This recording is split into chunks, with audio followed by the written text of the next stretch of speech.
Hi, my name's Kirk Weed. I'm from Lake Champlain Chocolates, and we're here in our kitchen.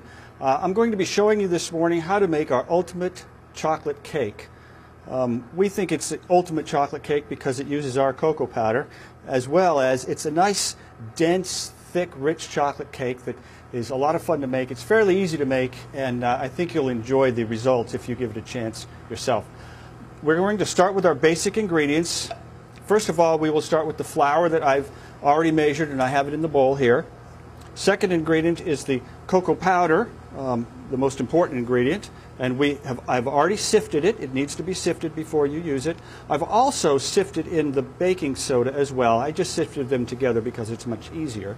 So I have cocoa powder and baking soda going in. Next ingredient will be the sugar. That's easy enough. I've also added the salt on top of the sugar. That way I don't forget it. But you want to put the salt in as well. All of your dry ingredients, including the sugar, in at this point. And then, very simply, mix them up a little bit so that you don't have a big dust cloud. The sugar will help keep the dust down. This is a great one for your kids to make after school. This is pretty easy. There's no eggs in this recipe. That's one of the important aspects of it. It's actually based on a family recipe that belonged to our research and development manager, David Bolton, his family. It comes from the tradition of the World War II cake recipes where rationing was involved and they didn't have eggs available to them, so they would use these recipes that didn't have eggs.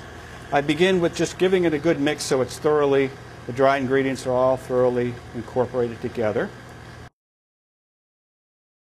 And then I'm going to slowly add all of my liquid ingredients. Now, if you want to, you can throw all the liquid ingredients into a single bowl, and that would work fine too, and then add them all together. This is the butter going in that I melted.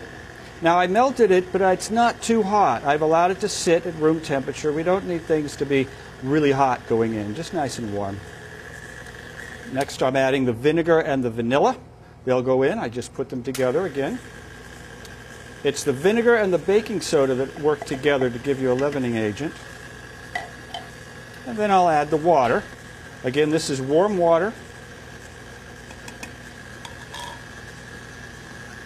Very simple.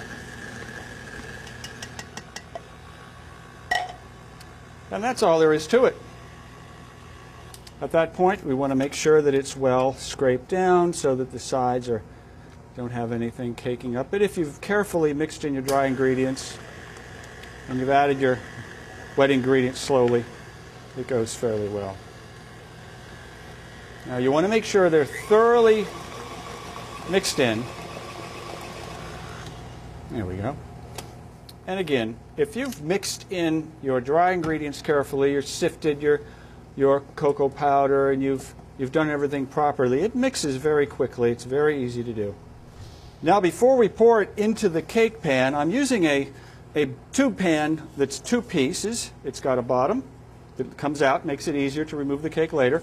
And we want to butter and flour the pan. But one of the tricks is, you've probably noticed I didn't use flour here. Use cocoa powder instead of flour when you're doing a chocolate cake. The result is the same. The cake comes out nicely, but you remain beautifully dark and chocolate. You don't have the white around the outside as you would if you used flour. So I did this in advance. It's a fairly messy but fun thing to do. Another fun thing to let your kids do after school.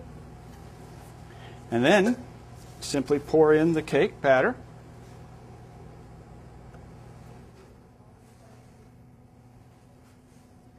Make sure you leave enough in the bowl so the children can lick the pan.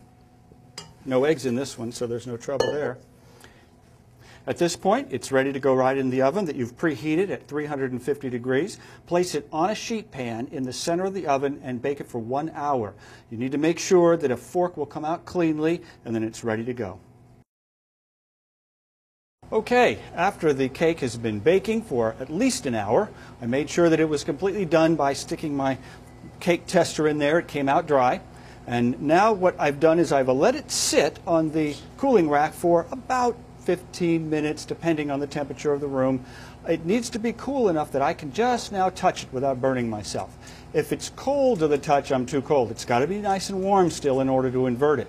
So I've got it now warm enough that I can touch it without burning myself, but not too hot.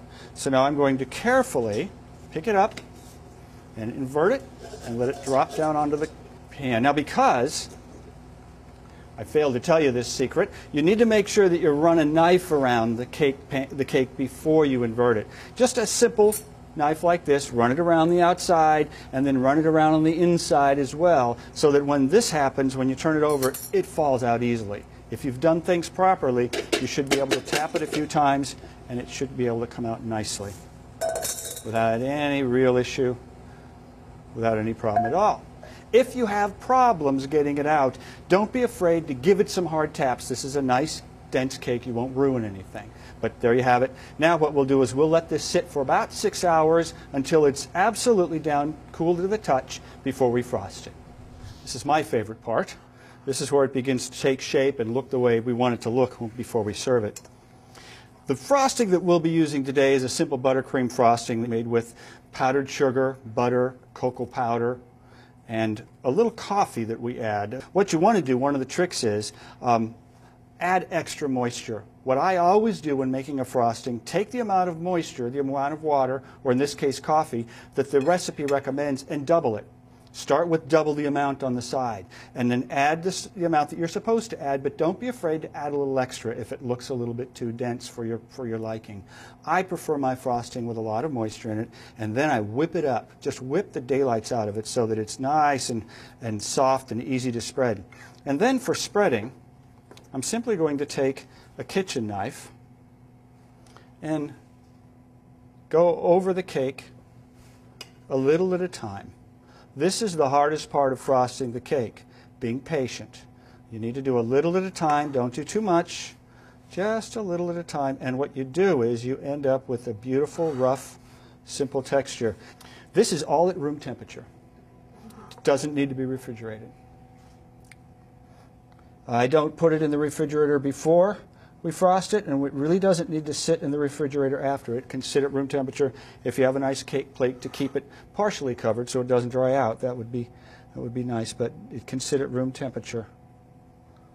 Another trick, if you use frosting that is stiffer than this and you have trouble with the cake pulling up, use a wet knife. Keep a cup of water nearby, and you can keep your knife wet and then wipe it off cleanly, dab it in the water. Okay. Now we'll just give this its finishing touch here, and then a little down the middle, and we will be done. That looks good enough to eat. Okay. A little more, and I think I would serve that.